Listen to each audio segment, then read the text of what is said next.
മഹാനായ അബ്ദുല്ലാഹിബിൻ മുബാറക് അദ്ദേഹം പറയുന്ന ഒരു സംഭവം, കുൻതു ബി മക്ക ഫഅസാബഹും കഹ്തുൻ. അദ്ദേഹം മക്കയിൽ കഴിയുന്ന കാലം അതിശക്തമായ വരൾച്ച അനുഭവിക്കുകയാണ്. വെള്ളം ലഭിക്കാനില്ല, കൃഷി നശിക്കുന്നു, കന്നുകാലികൾ ചത്തൊടുങ്ങുന്നു, ജനങ്ങളെല്ലാം ആശങ്കയിലാണ്. ഫഖറജു ഇലൽ മസ്ജിദിൽ ഹറാം യസ്തസ്ഖൂൻ. അങ്ങനെ ആളുകളെല്ലാം മസ്ജിദുൽ ഹറമിലേക്ക് ഒരുമിച്ച് കൂടുന്നു. മസ്ജിദുൽ ഹറമിൽ വന്ന് മഴയ്ക്ക് വേണ്ടി അവർ പ്രാർത്ഥിക്കുകയാണ്, അവർ നമസ്കരിക്കുകയാണ്. നമസ്കാരം നിർവഹിച്ചു, പ്രാർത്ഥിച്ചു, പക്ഷെ മഴ ലഭിക്കുന്നില്ല. അബ്ദുല്ലാഹിബ്നു മുബാറക് പറയുന്നു, അദ്ദേഹത്തിൻ്റെ ഒരു വശത്തായി ക്ഷീണിച്ച കറുത്ത വർഗക്കാരനായ വളരെ മെലിഞ്ഞൊട്ടിയ ഒരു മനുഷ്യൻ അബ്ദുല്ലാഹിബ്നു മുബാറക്കിൻ്റെ ഒരു വശത്തായി ഇരിക്കുന്നുണ്ട്.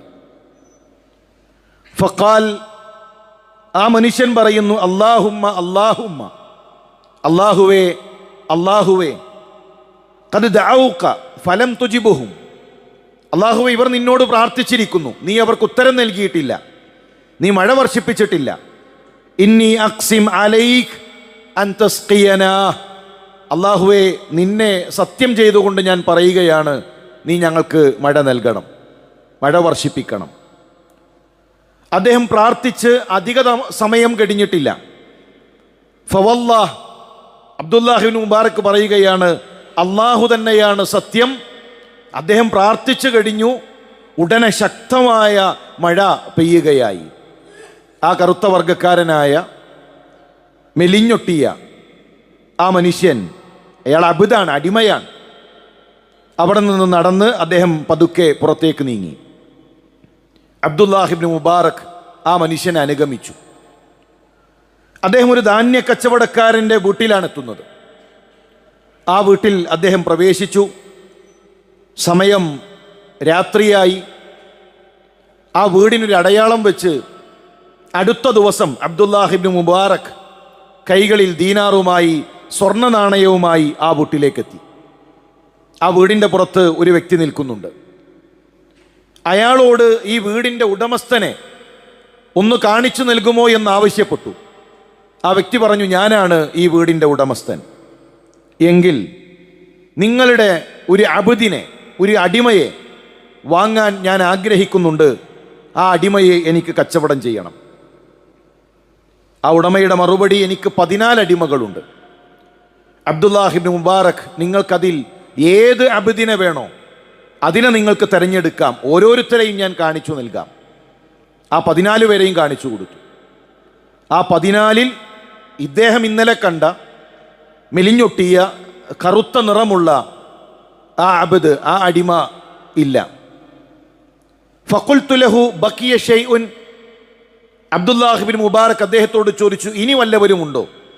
ഈ 14 പേരല്ലാത്ത മറ്റു വല്ല അടിമയും നിങ്ങൾക്കുണ്ടോ?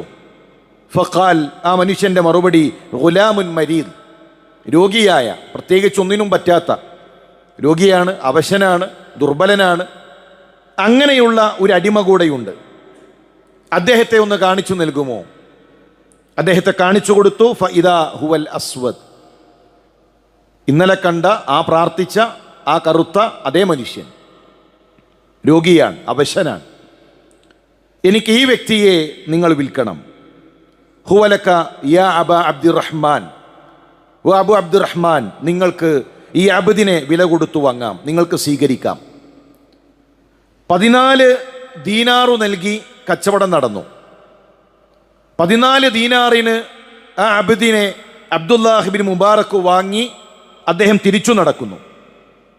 പാതി ദൂരം പിന്നിട്ടു. പോകുന്ന യാത്രയിൽ പതിഞ്ഞ സ്വരത്തിൽ ആ അടിമ ചോദിച്ചു, യാ മൗല, എൻ്റെ യജമാന, അയ്യു ഷൈഇൻ തസ്നഉ ബി, എന്നെക്കൊണ്ട് നിങ്ങൾക്ക് എന്തിനാണ്? എന്നെക്കൊണ്ട് നിങ്ങൾക്കൊരു ജോലിയെടുക്കാൻ, ഒരു പണിയെടുക്കാൻ ഒന്നിനും കഴിയുകയില്ല. ദുർബലനാണ്, രോഗിയാണ്. എന്നെ കൊണ്ട് നിങ്ങൾക്ക് എന്തിനാണ്? വഅന മരീദുൻ, ഞാനാകട്ടെ രോഗിയുമാണ്. മഹാനായ അബ്ദുല്ലാഹ് ഇബ്നു മുബാറക് ഇന്നലെ മസ്ജിദുൽ ഹറാമിൽ സംഭവിച്ച ആ കാര്യം അദ്ദേഹം പ്രാർത്ഥിച്ചതും ആ പ്രാർത്ഥന നിർവഹിച്ച ഉടനെ മഴ പെയ്തതുമായ സംഭവം ആ അബ്ദിനോട് പറഞ്ഞു. അത് കേൾക്കേണ്ട താമസം ഫത്തക അലൽ ഹായിത്ത്, ഒരു ചുമരിലേക്ക് പേടിയോടുകൂടെ അദ്ദേഹം ചാരി നിന്നു. ഫഖാൽ, എന്നിട്ട് ആ മനുഷ്യൻ അള്ളാഹുവിനോട് പ്രാർത്ഥിച്ചു, അല്ലാഹുമ്മ ലാ തുശഹിർ ബി, അള്ളാഹുവേ എന്നെ പ്രശസ്തനാക്കരുതേ, അള്ളാഹുവേ എന്നെ ജനങ്ങൾക്കിടയിൽ ഒരു പ്രശസ്തിയുള്ള, ജനങ്ങൾ അറിയപ്പെടുന്ന ഒരാളാക്കി എന്നെ മാറ്റരുതേ. ഫഖ്ലിനി ഇലൈക്, എന്നെ എത്രയും പെട്ടെന്ന്, ഫഖ്ബിൽനി ഇലൈക്, അള്ളാഹുവേ എന്നെ എത്രയും പെട്ടെന്ന് നിന്നിലേക്ക് തിരിച്ചു വിളിക്കണമേ. പ്രശസ്തി ഞാൻ ആഗ്രഹിക്കുന്നില്ല, ജനങ്ങൾക്കിടയിൽ അറിയപ്പെടുന്ന ആളാകാൻ ഞാൻ ആഗ്രഹിക്കുന്നില്ല, എന്നെ തിരിച്ചു വിളിക്കണേ റബ്ബേ. ഫഖറ മയ്യിത്തൻ, ആ പ്രാർത്ഥന പ്രാർത്ഥിച്ചതും ആ മനുഷ്യൻ അവിടെ മരണപ്പെട്ടു വീണു. ഫൻഹശറ അലൈഹി അഹ്ലു മക്ക, മക്കക്കാർ അവിടെ ഒരുമിച്ചുകൂടി ആ മനുഷ്യനു വേണ്ടി ജനാസ നമസ്കാരം നിർവഹിച്ചു. ഇത് ഇസ്ലാമിക ചരിത്രത്തിലെ ഒരു സംഭവമാണ്. ഈ ചരിത്രം നമുക്ക് നൽകുന്ന ഒരുപാട് പാഠങ്ങളുണ്ട്. ഒന്ന്, സമൂഹത്തിൽ നമ്മൾ ഏതവസ്ഥയിലാണെങ്കിലും റബ്ബ് പരിഗണിക്കും. ധനികന്മാർക്ക് പ്രത്യേകമായിട്ട് എന്തെങ്കിലും സൗകര്യങ്ങൾ റബ്ബിൻ്റെ അരികിലില്ല. സമ്പന്നനാണ് എന്നതുകൊണ്ട് പ്രത്യേകമായ പരിഗണന റബ്ബിൻ്റെ കോടതിയിലില്ല. നമ്മുടെ ജോലി ഏതാകട്ടെ, നമ്മുടെ നിറം ഏതാകട്ടെ, നമ്മുടെ സാമ്പത്തിക അവസ്ഥ ഏതാകട്ടെ, നമ്മൾ എത്ര ദരിദ്രനാകട്ടെ, നമ്മൾ എത്ര പാവപ്പെട്ടവനാകട്ടെ, ജനങ്ങൾക്കിടയിൽ, കുടുംബത്തിൽ, നമ്മുടെ നാട്ടിൽ ആർക്കുമിടയിലും ഒരു പേരും അഡ്രസ്സും ഇല്ലാത്തവനാകട്ടെ, റബ്ബ് പരിഗണിക്കും. വഇദാ സഅലക ഇബാദി അന്നി ഫഇന്നി ഖരീബ്, റബ്ബ് നമ്മുടെ തൊട്ടരികിലുണ്ട്, റബ്ബ് സമീപസ്ഥനാണ്. ജനങ്ങൾക്ക് വിലയില്ല എന്നതുകൊണ്ട് റബ്ബ് വില നൽകാതിരിക്കുകയില്ല, ജനങ്ങൾക്കിടയിൽ സ്ഥാനമില്ല എന്നതുകൊണ്ട് റബ്ബ് സ്ഥാനം നൽകാതിരിക്കുകയില്ല. റബ്ബിൻ്റെ അരികിൽ നമ്മൾ ഏതവസ്ഥയിലാണെങ്കിലും ആ റബ്ബ് നമ്മളെ പരിഗണിക്കും. രണ്ട്, ആ റബ്ബ് നമ്മുടെ പ്രാർത്ഥനയ്ക്ക് ഉത്തരം നൽകും. റബ്ബ് നമ്മുടെ പ്രാർത്ഥനയ്ക്ക് ഉത്തരം നൽകും. നമ്മൾ ആരാകട്ടെ, നമ്മുടെ പ്രാർത്ഥനയ്ക്ക് റബ്ബ് ഉത്തരം നൽകും. ഉജീബു ദഅവത ദാഇ ഇദാ ദആനി, അടിമ എന്നോട് പ്രാർത്ഥിച്ചാൽ ആ അടിമക്ക് ഞാൻ ഉത്തരം നൽകും. പ്രാർത്ഥിക്കാൻ ഉസ്താദ് വേണമെന്നില്ല, പ്രാർത്ഥിക്കാൻ ഉസ്താദ് വേണമെന്നില്ല. മരിച്ചിടത്ത് പ്രാർത്ഥിക്കുന്ന ഒരു ഉസ്താദാണ്. കല്യാണ വീട്ടിൽ ഉസ്താദ് പ്രാർത്ഥിച്ചാലേ പ്രാർത്ഥനയാകൂ. ഉസ്താദിന്റെ പ്രാർത്ഥനയേക്കാൾ റബ്ബിന്റെ അരികിൽ സാധാരണക്കാരനായ, ദുർബലനായ, ലഈഫായ ഒരു മനുഷ്യന്റെ പ്രാർത്ഥനയ്ക്ക് ഒരു പക്ഷേ സ്ഥാനമുണ്ടാകും. ഏത് അബദിനും ഏതടിമക്കും കൈകളുയർത്തി പ്രാർത്ഥിക്കാവുന്ന, ആ പ്രാർത്ഥിച്ചാൽ ഉത്തരം നൽകുന്ന റബ്ബാണ് നമ്മുടെ റബ്ബ്. ചോദിക്കാൻ നമുക്ക് സമയമുണ്ടാകണം. അങ്ങനെ ഏതെങ്കിലും ഹോജമാരുടെ, ശൈഖന്മാരുടെ പ്രാർത്ഥന മാത്രം കേൾക്കുന്ന റബ്ബല്ല. നമ്മൾ ചോദിച്ചാൽ നമ്മുടെ പ്രാർത്ഥനയ്ക്ക് റബ്ബ് ഉത്തരം നൽകും. മൂന്നാമത്തെ കാര്യം, റബ്ബ് നോക്കുന്നത് ഹൃദയത്തിലേക്കാണ്. വലാകിൻ യൻദുറു ഇലാ ഖുലൂബിക്കും വഅമാലിക്കും, നിങ്ങളുടെ ഹൃദയങ്ങളാണ് റബ്ബ് നോക്കുന്നത്. നിങ്ങളുടെ സാലറി എത്ര റബ്ബിന്റെ വിഷയമല്ല. നിറം കറുത്തതോ വെളുത്തതോ റബ്ബ് പരിഗണിക്കുന്നതല്ല.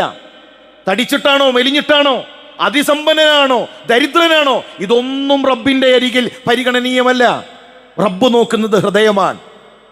റബ്ബ് നോക്കുന്നത് നമ്മുടെ അമലുകളാണ്. ആ അമലിന്റെ അടിസ്ഥാനത്തിലാണ് റബ്ബ് നമ്മളെ പരിഗണിക്കുക. നാലാമത്തെ വിഷയം, പ്രശസ്തിയെ പേടിക്കണം. പ്രശസ്തി പലതും നശിപ്പിക്കും. നമ്മുടെ അമലുകളെ നശിപ്പിക്കും, നമ്മളെ നശിപ്പിക്കും. ഞാൻ അറിയപ്പെടാൻ, ഞാൻ പ്രശസ്തനാകാൻ, ഞാൻ ദീനിന്റെ ആളാണെന്ന് നാലാൾ അറിയാൻ നമ്മൾ ആഗ്രഹിക്കരുത്. പ്രശസ്തിയെ എപ്പോഴും നമ്മൾ പേടിക്കണം. രഹസ്യമാണ് മനോഹരമാകേണ്ടത്, പരസ്യമല്ല. പരസ്യത്തിലല്ല നമ്മൾ മനോഹരമാക്കേണ്ടത്. നമ്മുടെ രഹസ്യം പരസ്യത്തേക്കാൾ മനോഹരമാക്കി തീർക്കാൻ നമുക്ക് സാധിക്കേണ്ടതുണ്ട്. നമുക്ക് അള്ളാഹുവിൻ്റെ മുന്നിലാണ് സ്ഥാനം കിട്ടേണ്ടത്. ചില ആളുകൾ പറയും, ഞാൻ എന്തൊക്കെ പ്രവർത്തിച്ചിട്ടും എനിക്കിപ്പോഴൊരു സ്ഥാനമില്ല, എന്നെ ആരും പരിഗണിക്കുന്നില്ല. റബ്ബിൻ്റെ പരിഗണനയാണ് വേണ്ടത്, മനുഷ്യരുടെ പരിഗണനയല്ല, മനുഷ്യർക്കിടയിലുള്ള പ്രശസ്തിയല്ല. റബ്ബിൻ്റെ അരികിൽ സ്വീകാര്യതയുണ്ടാകണം, റബ്ബ് പരിഗണിക്കണം. റബ്ബിൻ്റെ കോടതിയിൽ അവിടെ നമുക്ക് സ്വീകാര്യതയുണ്ടാകണം. അതിനാഗ്രഹിക്കുകയും അതിനുവേണ്ടി ചോദിക്കുകയും ചെയ്യണം.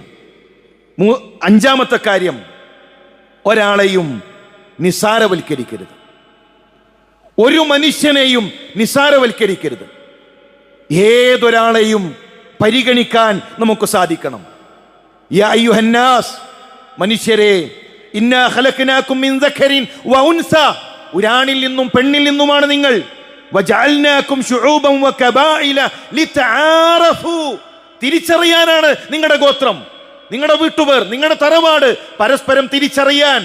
അതല്ലാതെ ആ വീട്ടുപേരിന്, ആ തറവാടിന്, ആ ഗോത്രത്തിന് റബ്ബിന്റെ അരികിൽ ഒരു പ്രശസ്തിയുമില്ല. ഇന്ന അക്രമക്കും ഇൻദല്ലാഹി അത്ഖാക്കും, അള്ളാഹുവിന്റെ അരികിൽ തഖ്വ കൊണ്ടാണ് സ്ഥാനം. അതുകൊണ്ടൊരു മനുഷ്യനെയും, ഏത് തൊഴിലെടുക്കുന്നവനാകട്ടെ, ആദരിക്കണം. തൊഴിലാളിയാണോ, ആദരിക്കണം. ഞാൻ സാലറി കൊടുക്കുന്നവനാണ്, അതുകൊണ്ട് ഞാൻ പറയുന്നത് കേൾക്കാൻ വിധിക്കപ്പെട്ടവനാണ്, അതല്ല ദീൻ. ആ മനുഷ്യന്റെ പ്രാർത്ഥനയ്ക്കൊരു പക്ഷേ നമ്മുടെ പ്രാർത്ഥനയേക്കാൾ റബ്ബിന്റെ അരികിൽ സ്വീകാര്യതയുണ്ടാകും.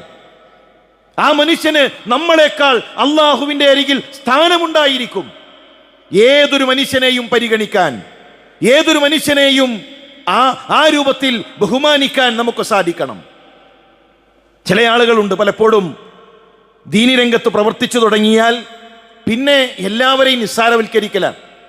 അവർക്കൊന്നും ദീനില്ല, എൻ്റെ വേഷം കണ്ടില്ല, എൻ്റെ വേഷം ധരിച്ചതുപോലെ വേഷം ധരിച്ചാലേ ദീനാകുള്ളൂ. അവർക്ക് ഈമാനില്ല, അവർക്ക് തഖ്വയില്ല. ആരാണ് നമുക്ക് മറ്റുള്ളവരുടെ തഖ്വ അളക്കാൻ, മറ്റുള്ളവരുടെ ഈമാൻ അളക്കാൻ, മറ്റുള്ളവർക്ക് അള്ളാഹുവിന്റെ അരികിലുള്ള സ്വീകാര്യത അളക്കാൻ സ്ഥാനം നൽകിയത്? നമസ്കരിക്കുന്ന നമ്മുടെ നമസ്കാരം റബ്ബ് സ്വീകരിക്കുമെന്ന് ഉറപ്പുണ്ടോ? നമ്മുടെ പ്രവർത്തനങ്ങൾ റബ്ബ് സ്വീകരിക്കുമെന്ന് ഉറപ്പുണ്ടോ? ഒരു വിലയും കൽപ്പിക്കാത്ത മനുഷ്യർ, ഒരു സ്ഥാനവും നൽകാത്ത ചില ആളുകൾ, അവർക്ക് അല്ലാഹുവിന്റെ അരികിൽ വലിയ സ്ഥാനങ്ങൾ ഉണ്ടാകും. അതുകൊണ്ട് പ്രിയമുള്ളവരെ, ഏതൊരാളെയും സമ്പത്ത് നോക്കിയിട്ടല്ല സ്നേഹം, തറവാട് നോക്കിയിട്ടല്ല സ്നേഹം, മറ്റെന്തെങ്കിലും സൗകര്യങ്ങൾ നോക്കിയിട്ടല്ല സ്നേഹം. നമുക്ക് തഖ്വയുടെ അടിസ്ഥാനത്തിൽ പരസ്പരം സ്നേഹിക്കാൻ, പരസ്പരം പരിഗണിക്കാൻ സാധിക്കേണ്ടതുണ്ട്. പാപങ്ങളെ പ്രത്യേകിച്ചു പരിഗണിക്കണം. റസൂലുള്ളാഹി സ്വല്ലല്ലാഹു അലൈഹി വസല്ലമയുടെ പ്രിയപ്പെട്ട സ്വഹാബി ജുലൈബീബ് ഉന്തിയ പല്ലുകളാണ്, കുറിയ മനുഷ്യനാണ്, ഉയരം കുറവാണ്, കറുത്ത നിറമാണ്. ചരിത്രം വായിക്കുന്നിടത്ത് കാണാം, മഹാനായ സ്വഹാബിക്ക് നിറമില്ല, രൂപമില്ല, സ്വന്തമായി ഒരു രൂപം പോലും ഇല്ലാത്ത അത്രയും വികൃതമായ ശരീരം. റസൂലുള്ളാഹി സ്വല്ലല്ലാഹു അലൈഹി വസല്ലമ പരിഗണിച്ചത് നോക്കൂ. ഒരു സഹാബിയുടെ വീട്ടിൽ ചെന്ന് വിവാഹം അന്വേഷിക്കുന്നു. അദ്ദേഹത്തിന് സന്തോഷമായി, അള്ളാഹിന്റെ റസൂലാണ് വിവാഹം അന്വേഷിക്കുന്നത്. ആർക്കാണ് നബിയെ? ജുലൈബീബ്. മുഖം പെട്ടെന്ന് ഒന്ന് വാടിപ്പോയി. കാരണം ആ മനുഷ്യന് വേണ്ടിയിട്ടോ, അത്ര വികൃതമായ രൂപമുള്ള ജുലൈബീബിന് വേണ്ടിയിട്ടാണോ വിവാഹം അന്വേഷണം? അതും എൻ്റെ മകളെ. ഒരു തുണിയുടെ പിറകിൽ നിന്നൊരു പെൺകുട്ടി വിളിച്ചു പറഞ്ഞു, ഉപ്പാ എനിക്കിഷ്ടമാണ്. അള്ളാഹുവിന്റെ റസൂൽ സല്ലല്ലാഹു അലൈഹി വസല്ലമയാണ് വിവാഹം അന്വേഷിച്ചത്, എനിക്കിഷ്ടമാണ്. കല്യാണം നടന്നു. 7ാമത്തെ ദിവസം അള്ളാഹുവിന്റെ മാർഗത്തിൽ രക്തസാക്ഷിയായി മഹാനായ സ്വഹാബി. യുദ്ധം കഴിഞ്ഞ് റസൂലുള്ളാഹി അന്വേഷിക്കുന്നത് എവിടെയാണ് ജുലൈബീബ്? അള്ളാഹുവിന്റെ റസൂലിന് അറിയേണ്ടത് അതിസമ്പന്നന്മാരെ കുറിച്ചല്ല, ആ കൂട്ടത്തിലുള്ള തറവാടികളെ കുറിച്ചല്ല, ആരും പരിഗണിക്കാതെ പോയ, ആരും അറിയാതെ പോയ സാധാരണക്കാരനായ ഒരു മനുഷ്യനെ കുറിച്ച്. യുദ്ധഭൂമിയിലൂടെ ഓടി നടന്നു പ്രവാചകൻ. 7 മുശ്രിക്കീങ്ങൾക്കിടയിൽ വെട്ടേറ്റ് താഴെ കിടക്കുന്ന സ്വഹാബിയെ കൈകൾ കൊണ്ട് ചേർത്തുപിടിച്ച് മടിത്തട്ടിൽ വെച്ച്, ഹാദാ മിന്നി വഅന മിൻഹു, ജുലൈബീബ് താങ്കൾ എന്നിൽ നിന്നാണ്, ഞാൻ നിങ്ങളിൽ നിന്നാണ് എന്ന് പറഞ്ഞ് ആ മുഖത്ത് കൈകൾ വെക്കുന്ന പ്രവാചകൻ സല്ലല്ലാഹു അലൈഹി വസല്ലമയെ ചരിത്രത്തിൽ കാണാം. ഇതാണ് ഇസ്ലാം. താഴെയുള്ളവരെ, സാമ്പത്തികമായി പിറകോട്ടു പോയവരെ, ജോലിയില്ലാത്തവരെ, ദുർബലന്മാരെ, ആരോഗ്യമില്ലാത്തവരെ, അവരെ പരിഗണിക്കാൻ, അവരെ സ്നേഹിക്കാൻ, അവരുടെ കൂടെയാണ് റബ്ബിന്റെ സഹായം എന്ന ആദർശത്തെ തിരിച്ചറിയാൻ നമുക്ക് സാധിക്കണം. അടിമച്ചന്തയിൽ കന്നുകാലികളുടെ കൂടെ അരയിൽ ഒരു ചാക്കുകെട്ടി കൈകളിൽ കയറുകെട്ടി തൂക്കിയിട്ടിരുന്ന കറുകറുത്ത ബിലാലിനെ സയ്യിദാക്കിയ ദീനാണ് ഇസ്ലാം, നേതാവാക്കിയ ദീനാണ് ഇസ്ലാം.